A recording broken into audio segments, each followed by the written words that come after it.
Hello दोस्तों, Asia क्रांति के यूट्यूब चैनल पर आपका एक बार पुनः स्वागत है। दोस्तों, डेली करंट अफेयर्स की इस श्रृंखला में लेकर हाजिर हैं हम आज के महत्वपूर्ण करंट अफेयर को। तो चलिए शुरू करते हैं आज के महत्वपूर्ण बिंदुओं को। तो आज का पहला बिंदु है भारत का पहला स्वदेशी automated biomedical waste treatment. Bharat ने अभी हाल ही में अपने प्रथम ऑटोमेटेड बायोमेडिकल को लॉन्च करा है।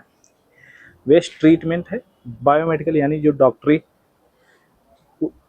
उप उत्पाद होते हैं, उसके वेस्ट मटेरियल होते हैं, उनका ट्रीटमेंट करने के लिए इसको लॉन्च किया गया और स्वदेशी रूप में लॉन्च किया गया है, ऑटोमेटेड तरीके से।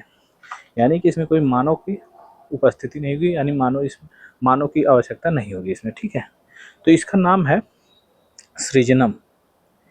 इसका नाम है सृजनम दोस्तों। ठीक है, सृजनम नाम से इसे लॉन्च करा गया। और यह लॉन्च कहाँ किया गया? तो यह एम्स नई दिल्ली में लॉन्च किया गया है। ठीक है, ये दो बिंदु हो गए। इसका नाम क्या है? भारत का प्रथम स्वदेशी ऑटोमेटेड बायोमेडिकल वेस्ट ट्रीटमेंट का नाम क्या है? सृजनम। ठीक, और इसको लॉन्च कहाँ करा गया है? तो यह एम्स नई दिल्ली में स्थापित किया गया है। दो दिन। और इसका उद्घाटन किसने किया? तो ये देख लेते हैं। केंद्रीय मंत्री डॉक्टर जितेंद्र सिंह ने इसका उद्घाटन किया है। यह आप दोनों बिंदु ध्यान से नोट डाउन कर लेंगे। ठीक है, अब देख लेते हैं CSIR। इसका जो निर्माण किया है वह CSIR NIIST तिरुवनंतपुरम द्वारा किया गया है। आप इस बिंदु को भी ध्यान रखेंगे। यह थे आज के प्रथम समसामयिक बिंदु के महत्वपूर्ण तथ्य। तो चलते हैं अपने दूसरे की तरफ। दूसरा बिंदु है साइक्लोन 2025। साइक्लोन 2025 दोस्तों मिस्र, भारत और मिस्र के संयुक्त सैन्य अभ्यास है। ठीक है दोस्तों, भारतीय सेना द्वारा इस अभ्यास का आयोजन किया जा रहा है और यह 10 फरवरी से 14 दिनों के लिए होगा। यह बिंदु भी आप ध्यान रखेंगे। और यह कहाँ होगा? यह बहुत महत्वपूर्ण है। यह होगा Mahajan field firing range, Pokhran, Rajasthan में। ठीक है दोस्तों, यह बिंदु भी आप अच्छे से ध्यान रखेंगे। साइक्लोन 2025 किसके किसके बीच हो रहा है? तो साइक्लोन 2025 युद्धाभ्यास भारत मिस्र के बीच हो रहा है और यह दोस्तों थल सेना अभ्यास है। यह बिंदु ये आप अच्छे से ध्यान रखेंगे, यह थल सेना अभ्यास है। ठीक है, आप इन बिंदुओं को ध्यान रखेंगे और इसे नोट डाउन करते चलेंगे। तो दोस्तों चलते हैं अपने अगले बिंदु की तरफ। अगला तथ्य है operation devil Hunt. Operation devil Hunt. ठीक है दोस्तों, यह है बांग्लादेश से संबंधित ऑपरेशन है। बांग्लादेशी सरकार द्वारा अभी हाल ही में जो वहाँ के पूर्व PM थी शेख हसीना, उसको अपदस्थ करके एक नई सरकार बनी है। तो जो पूर्व PM शेख हसीना की पार्टी थी आवामी लीग, उससे जुड़े हुए लोगों के प्रतिष्ठानों पर वहाँ के लोग हमला बोल रहे थे। इससे वहाँ पर गृह युद्ध जैसी स्थिति हो गई थी और उसे इसी को रोकने के लिए या अव्यवस्था को रोकने के लिए बांग्लादेशी सरकार ने जो वहाँ पे हिंसा कर रहे थे उन युवकों को पकड़कर गिरफ्तार कर रही है, हिरासत में ले रही है। इसी के लिए बांग्लादेश सरकार द्वारा ऑपरेशन डेविल हंट चलाया गया है। ठीक, आप यह तथ्य जान लेंगे। ऑपरेशन डेविल हंट कहाँ चलाया जा रहा है, किस देश द्वारा चलाया जा रहा है? तो यह बांग्लादेश द्वारा चलाया जा रहा है। और इसका उद्देश्य क्या है? इसका उद्देश्य है कि बांग्लादेश में आवामी लीग के प्रतिष्ठानों पर हमला करने वाले युवकों को हिरासत में लेना। ठीक है, यह बिंदु था, यानी वहाँ अस्थायी शांति बनाना, यह इसका कारण था, यानी उद्देश्य था। ठीक है दोस्तों, यह बिंदु भी आप अच्छे से ध्यान रखेंगे और नोट डाउन कर लेंगे।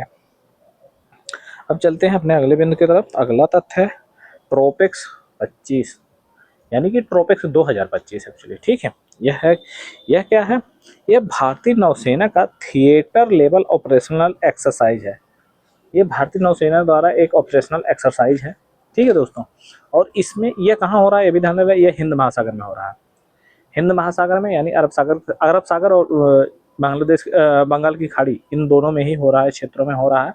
और इसमें सभी सैन्य क्षेत्र शामिल होंगे, यानी कि इसमें थल सेना भी, वायुसेना भी और नेवी भी, तीनों पूर्ण रूप से भागीदारी इसमें कर रही हैं। ठीक है, उनके बीच एक एकीकृत समन्वय कम से कम स्थापित, न्यूनतम एकीकृत समन्वय स्थापित करने के लिए, जिससे कि अपने भारतीय सीमा की सुरक्षा व्यवस्था को बेहतर बनाने के लिए एकीकृत रूप में कभी काम करना पड़े तो उसको पहले से ही सिस्टमेटिक वे में यहाँ पे एक्सरसाइज कर लिया जाए, इसलिए इस बेस पर ही इनको एकीकृत रूप में लॉन्च किया गया है। तो उसका नाम है ट्रोपेक्स 25। ठीक है दोस्तों, यह नौसेना का द्विवार्षिक और सबसे बड़ा समुद्री अभ्यास है। ध्यान देने कि थल सेना और वायु सेना वैसे तो हम समुद्री युद्धाभ्यास में भाग नहीं लेते, लेकिन एकीकरण के कारण, सैन्य एकीकरण के कारण सैन्य कार्य क्षमता को बेहतर बनाने के लिए इस युद्धाभ्यास को किया जा रहा है। और ये द्विवार्षिक है दोस्तों, ठीक है, हर 2 वर्ष पे इसका आयोजन किया जा रहा है। और यह भारतीय नौसेना द्वारा आयोजित होने वाला सबसे बड़ा समुद्री अभ्यास है। इस बिंदु को भी आप ध्यान रखेंगे दोस्तों, ठीक है। इसमें सेना, वायुसेना, तटरक्षक बल की तीनों टुकड़ियों ने भाग लिया है। आप इन सब चीज़ों को ध्यान रखेंगे और महत्वपूर्ण बिंदु थे इसके, जो भी हमने इसको देख लिया दोस्तों।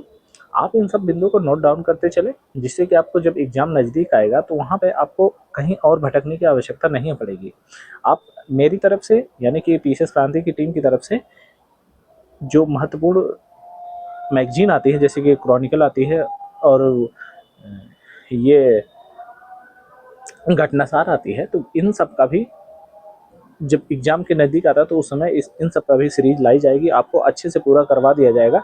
और इधर पहले से अगर आप तैयार रहेंगे तो आप देखेंगे कि वो जो मैगजीन आएंगे लास्ट टाइम में, एग्जाम के टाइम में, उनके लगभग 70% से 75% आप लोगों ने पहले ही कवर कर रखा, तो आपको बहुत ज़्यादा समस्या नहीं होगी उसे याद करने में। आपको पर बहुत ज़्यादा एकाएक बोझ नहीं बढ़ेगा, यानी बर्डन नहीं होगा, तो आप बहुत आसानी से ही करंट अफेयर को टैकल कर लेंगे। और दोस्तों आप जानते हैं कि करंट अफेयर्स के बिना आप अब एग्ज़ाम निकलना असंभव ही मान लीजिए।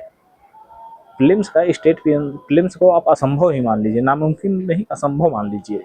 कम से कम आप देख रहे हैं कि लगातार करंट अफेयर्स की भागीदारी बढ़ती चली जा रही है।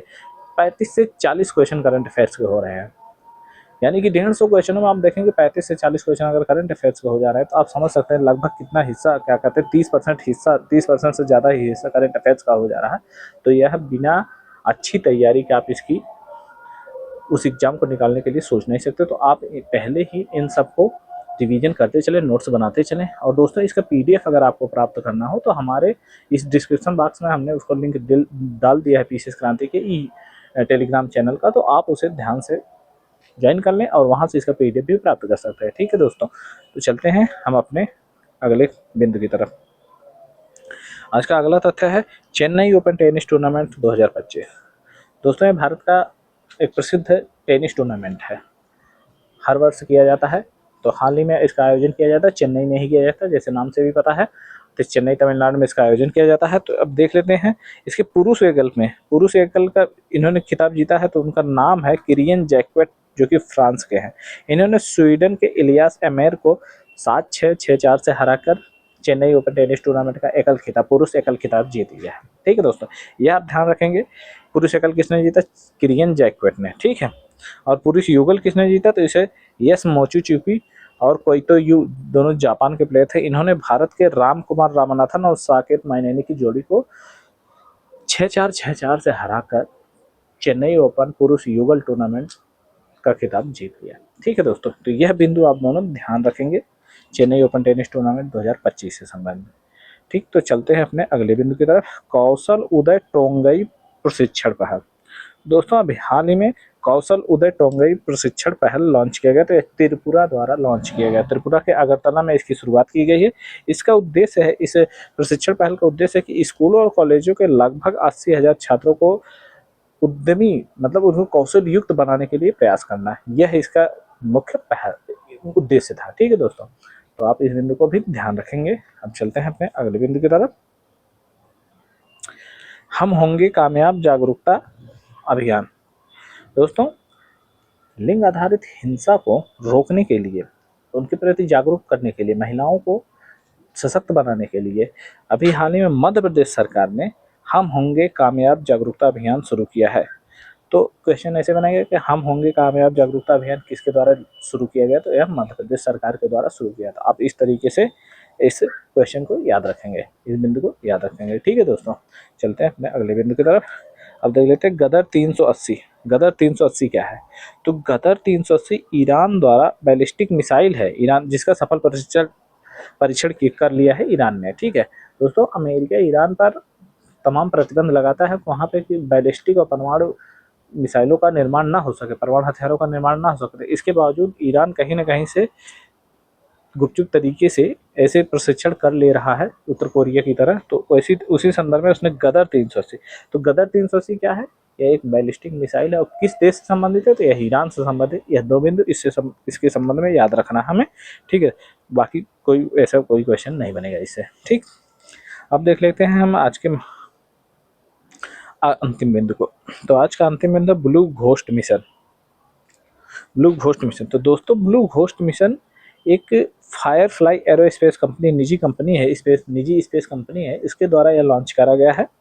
यह फाल्कन 9 रॉकेट जो कि स्पेस एक्स नामक कंपनी का, उससे लॉन्च किया गया है, ठीक है दोस्तों।